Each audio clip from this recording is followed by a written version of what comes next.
Nós teremos agora um painel também muito especial, Desafios do Mercado de GD a partir de 2023, novo marco legal, visão do distribuidor.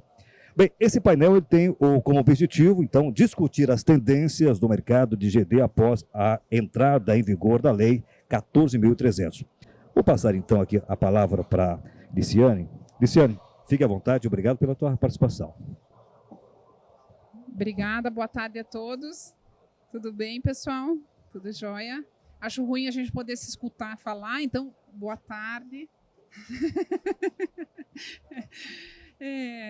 Pessoal, eu sou... Onde que eu aponto aqui? Para cá? Foi. Eu sou Liciane Ribeiro, da Ribeiro Solar. Estou no mercado desde 2015.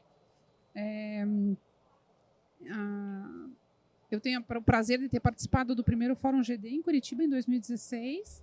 A gente conseguiu levar o primeiro carro elétrico lá dentro da FIEP. Então, esse fórum aqui, eu comecei com ele no primeiro... Participo desde o primeiro evento. Então, acho que tem uma longa jornada em conjunto. E diferente do contexto geral, eu sou arquiteta, não sou engenheira eletricista. Já apresentei várias palestras aqui de arquitetura fotovoltaica, participo do painel das mulheres e sou coordenadora da Absolar no meu estado. Então, hoje eu vou apresentar para vocês uma apresentação que eu tive a honra de fazer na Intersolar desse ano, que é exatamente a questão do meu ponto de vista quanto ao marco legal e do futuro do nosso mercado. Como falei, como coordenadora da BGD à época, em 2018 a gente conseguiu adesão ao ICMS no estado do Paraná. E eu sei que muitos não atuam na região, mas lá no Paraná a gente é o único estado que desde sempre cobrou TUSD. Então a gente tem 14% do ICMS sobre energia fotovoltaica. E esse mês agora de julho, porque o Paraná aderiu só por 4 anos, a gente está pagando 29% de ICMS. Então, não é um fórum desse painel, né, que seria a questão da bateria, mas hoje, quem tem mais tempo de casa, de vida, no meu tempo, quando eu era criança, tinha uma bolachinha que ela vinha mordida. Hoje é assim que eu me sinto no Paraná. Cada 100 kW que eu coloco, eu pego apenas 71 de volta. Tá? Porque a TUSD não está deixando de ser cobrada nesse momento. O Paraná tem uma das maiores concessionárias do Brasil, que é estadual, que é a Copel. E a Copel decidiu, então, que vai continuar cobrando até ter uma definição. E a gente está com TUSD. E quem já tem mais de 4 anos de solar também tem ICM na TE. Então, a nossa bolachinha está mordida aí em 29%. E a nossa batalha lá no Estado, nesse momento, é conseguir que o governador, que tem tendência de ser reeleito, assine, então, pela nossa adesão aí, de eliminar o ICMS sobre a energia solar. Tá? E a gente tem um apoio de lá no Paraná, do G7, que são as 7 federações do Estado. E quem tiver escritório, relacionamento, por favor, se junte a gente nessa batalha, que ela é muito importante. Trabalhei lá no ano de 2020 e agora está em ativo no Paraná. A primeira vez que a gente tem um programa estadual com rebate de 5% dentro do Renova Paraná. Existiu o Banco do Agricultor Paranaense e o governador Ratinho Júnior nos deu, então, 5% de desconto para a Pronaf, para Plano Safra, de rebate, e a gente está trabalhando bastante nisso. Então, está tendo palestras lá praticamente quinzenais em cidades do estado promovendo esse contexto. O Paraná, dessa apresentação da Intersolar, está em 7º, nesse momento está em 9º. Eu acho que tem algumas coisas aí. O Paraná vem crescendo menos que os outros estados, principalmente por causa da questão do ICMS. E também acho que tem uma falta de atualização da concessionária, por isso que a gente está ficando tão ruim na foto. O que preocupa é que todos os estados que passaram à frente são estados agrícolas, competidores diretos do nosso estado. E aqui, então, começando a falar do que eu vejo de futuro. Essa é a projeção do que vai ser a matriz elétrica brasileira em 2050, do que ela é hoje e do que vai ser. Significa que o solar vai passar a matriz hídrica. Então, preocupa a 14.300 com esse cenário de a gente chegar a 32,2% da matriz energética brasileira. E se você analisar lá hoje, ela é 53% hídrica e vai passar a ser 30% hídrica. Isso significa que essas são as projeções de crescimento da energia, né? E vou falar um pouquinho mais aí sobre esse slide aqui, que é muito importante. O último PDE 2031, tá? É o Plano Decenal de Extensão de Energia. Ele foi lançado pelo MME em abril de 22. Eu vou sair daqui da frente, que acho que fica mais fácil vocês conseguirem ler, tá? Então, a geração distribuída vai alcançar 37 gigas, tá? O bacana desse PDE é que ele aumentou 20% a expectativa de crescimento do GD. Então, dentro do contexto do que a gente está falando da 14300 e quanto ela de fato impacta, nós vemos que o solar continua crescendo a passos largos e números muito grandes. Quando falamos que para esse ano a expectativa é de 12 gigas no Brasil, vocês têm que entender que mesmo num cenário muito consolidado, por exemplo, a Espanha faz 2 gigas no ano. E é um país que já tem um cenário totalmente consolidado. Aliciane, mas olha a escala, tamanho. Sim, mas hoje o Brasil despertou para a energia solar. E em estados como o Paraná, nós somos apenas 1% das unidades consumidoras. Dos 5 milhões de consumidores da Copel, a gente tem 50 mil sistemas. Então, se eu tenho 1% de penetração no mercado que tem fim da tarifa noturna para produtor rural, agora, em dezembro de 22, será que esse produtor não vai primeiro sentir no bolso para depois começar a pensar em solar? Ponto 2, plano safra. O dinheiro acabou, voltou agora. O plano safra, nos últimos anos, ele tem esgotado cada vez antes. Então, o recurso não chega a ficar um ano disponível.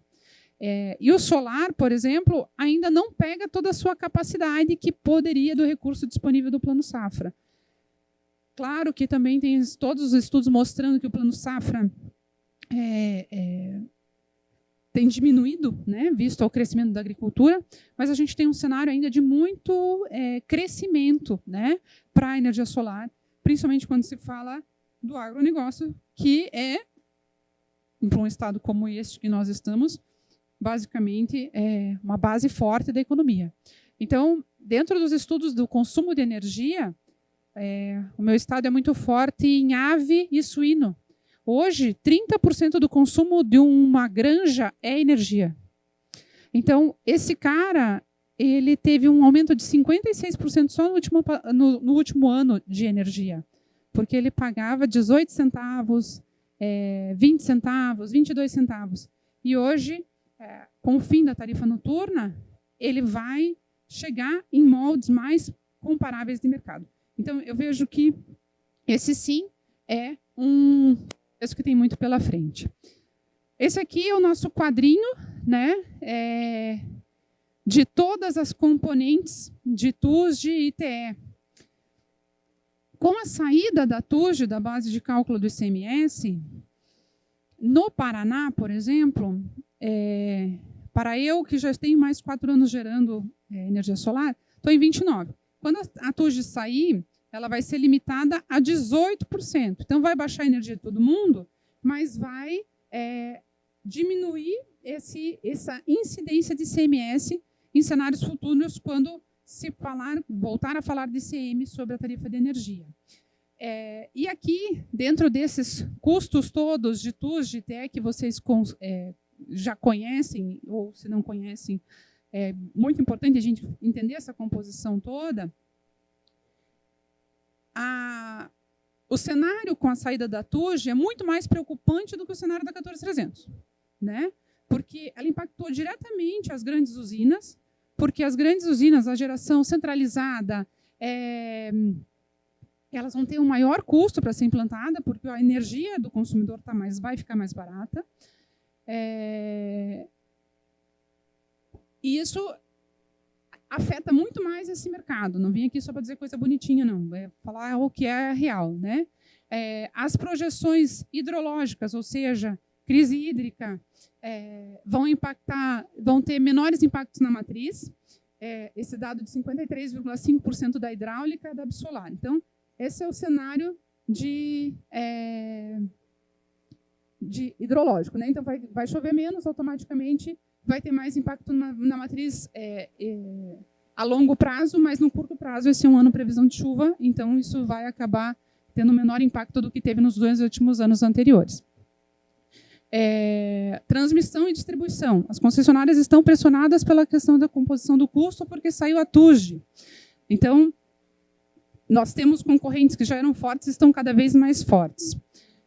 Tributos. Os efeitos vai ser positivo ao consumidor, porque sem a TUSD, eles vão agora ter uma redução de consumo, mas isso para um cenário futuro não interfere mais. Então, vou usar o exemplo do Paraná e depois vocês me corrijam aqui em Palmas. Se hoje um consumidor tem 29% de ICM, a partir de agosto de 2022, ele teria que ter só 18%, que é o teto do Paraná. Então, vai cair a energia nesse momento, mas para os próximos anos, aí, depois da Lei 14.300, a gente vai ter um cenário que não vai ter uma redução tão drástica. Tá? Vai sair o PIS/COFINS da base de cálculo do ICMS, isso também reduz a conta de energia, e também o efeito da redução do ICM pelo componente da tarifa de energia. Então, a transporte e encargo, tudo isso, toda essa parte aqui, né, ela vai diminuir significativamente. Tá? E daí tem toda a discussão federal sobre os subsídios, né? 30,2 bilhões em 2022 e 26 bilhões em 2021. Aqui nós estamos falando da tarifa noturna. Hoje é um subsídio que está presente na nossa componente de energia. Quando ele sai da conta. Então, as novas regras para o cenário atual. Usualmente, o reajuste tarifário é superior à inflação, certo? Então, geralmente, os reajustes ficam ali 8, 14, 15. Então, isso é uma variável positiva para nós, porque o reajuste continua ainda sendo bastante alto. Com a regra da Lei 14.300, a cobrança da TUSD aumenta 15% ao ano, a partir de 23 até alcançar 90% da cobrança em 2028. Então, aquela regrinha que todo mundo já viu ali, quantos por cento vai dar de impacto, 3% do primeiro ano, 15%, até chegar os 100%, ela vai ser gradativa, então não vai ser sentida de imediato pelo consumidor. O impacto da tarifa, a média considerada anual, e que lá a gente tem visto nos últimos anos, o reajuste da energia é bem superior a esses 5,5% e 7,5%, que está constando ali do impacto da tarifa. A projeção da inflação ao consumidor do período de 23 a 28 é de 7% a 3%. Essa é uma fonte do Boletim Focus do Banco Central.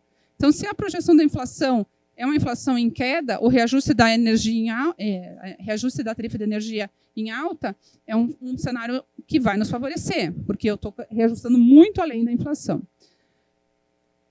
Com essa mudança da lei, nós vamos ter o benefício fiscal para projetos maiores, o REID. Então, o REID ele é a isenção de PIS/COFINS para usina. Usina de 1 mega, 5 mega, elas passam a ser consideradas como usinas de infraestrutura, ou seja, elas vão ter um benefício fiscal, não vão pagar PIS/COFINS. Tá? E, com isso, também vem financiamento de juros mais barato, porque juros para linhas de crédito de sustentabilidade, geralmente, são mais em conta. Então, vem juros de fora a preços mais baixos, tá? Que são as debêntures incentivadas, palavras bonitas para dizer juros mais barato para sustentável. O cenário atual é muito mais preocupante para nós, que essa Selic de 13,75, isso está impactando muito mais no dia a dia, a gente conseguiu crédito para o nosso cliente do que, de fato, a mudança da regra da 14.300. E a projeção para 2026 é que a Selic esteja na casa de 7,5%. Então, isso é muito mais importante para a nossa análise do que, de fato, o aumento da 14.300. Ixi! Eu já passei do meu tempo, eu vou voltar aqui.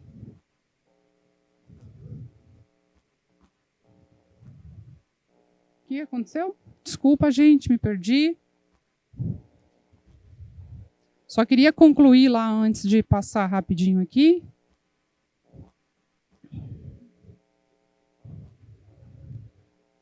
Então, aqui, só concluindo, só para vocês verem que eu estou no slide certo. A minha análise dos impactos da 14300. A redução da TUSD versus o aumento da tarifa de energia não é um impacto tão relevante no payback. A 14300 é menos relevante do que a TUSD. A possibilidade de acesso ao REID amortiza a pressão de custo nos equipamentos fotovoltaicos para projetos grandes. Acesso a fontes incentivadas de financiamento e projetos, seja capital com juros mais baixos. Outros impactos, então, no curto prazo, o payback em função dos ajustes tributários de 2022, que é a questão da TUSD em si, e o impacto a curto prazo, a Selic, inflação elevada na disponibilidade e custo de fonte de financiamento ao cliente. Então, hoje, no meu ponto de vista, está muito mais impactando para a gente a Selic em si do que qualquer outra coisa. E dentro daquilo que a gente falou, aqui só um cenário sobre o que é o rural, né? Hoje, o tamanho do rural e esse dado aqui é bem bacana. Ó. Se menos de 1% das terras agrícolas do mundo fossem usadas também para a geração de energia solar, a produção seria suficiente para atender a demanda global de energia. Isso é um estudo que mostra essa porcentagem. Obviamente, a gente sabe que solar não é uma fonte eternitente, né? Mas dentro do nosso mercado, eu vejo o rural como um grande mercado. E aqui, então, só concluindo, o carro elétrico que a gente levou lá em 2016 e as ideias que a Ribeiro entende que são outras possibilidades de mercado. Mobilidade elétrica, por que não fazer a mobilidade para empilhadeira, para outras coisas, sair da escala só do carro, bicicleta, moto. A gente tem a solução do único inversor solar com carregamento veicular, que é a solução do SolarEdge. Quem quiser me conhecer e falar a respeito, eu estou ali. E com toda a questão de automação, gestão de energia e armazenamento. Esses são mercados que a gente ainda não está trabalhando e que vão vir muito importante. Porque quando eu tenho a bolachinha mordida em 29%, será que a bateria não compensa para mim? Será que automatizar o sistema para que eu ligue a máquina de lavar para funcionar enquanto eu estou trabalhando não é um contexto? Direcionar o excedente da minha energia solar para a bateria do carro não é um contexto? Sim. Tudo, a gestão da energia, a automação do processo vai ser outras soluções que não estão no portfólio. Então, pessoal, para o pessoal não me tocar aqui do palco, que eu já passei do meu tempo, a Ribeiro é a empresa da minha família, 48 anos de mercado, então a gente tem muito orgulho de vender os geradores da nossa família, para a família de vocês e para as famílias que vocês atendem. E se vocês quiserem conhecer um pouquinho mais da Ribeiro, a gente tem a plataforma na palma da mão para vocês acessarem. Os nossos parceiros, Longi, JA, Canadian, SolarEdge e Sungrow. Tá? Desde 2016, a gente está em Curitiba e fico à disposição para o que vocês precisarem contar comigo. Obrigada, viu?